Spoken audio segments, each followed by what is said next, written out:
台南发生人伦悲剧，一个84岁阿桑伊涉嫌举刀啊，甲伊91岁的阿姊刣死。当地里长讲姊妹两个人拢无结婚，相依为命10外冬，有甲因两人通报做独居老人。市府表示讲，这是老人照顾老人的案例。亲友有伫咧4月27申请长照服务，也加长工就完成评估，要来安排人员甲因斗3工，哪会知影讲未符协助，就发生危险的代志。门口有封锁线，涉嫌杀人的84岁姓叶的妇人人，和法院裁定收押，因为伊涉嫌伫离尾案举刀刣死家己91岁亲大姊。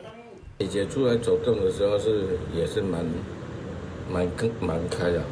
美工声工也抱怨啊，是上面被啊。叶姓女子涉嫌持刀割划其包姐颈部，导致被害人失血过多不治。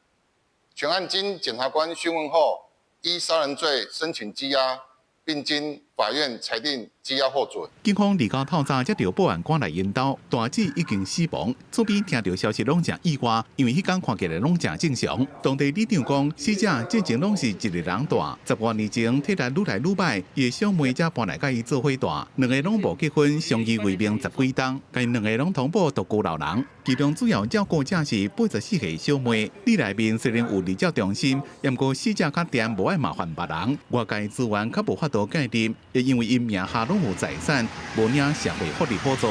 做艰苦的艰苦，两个姊妹前一天走到这样子，真在做艰苦，尤其是妹妹现在要受到法律制裁。4月27日向本局申请长照服务，那本局的照管专员呢，在4月28日完成评估，那评估为长照需要等级第7级，为中重度失能。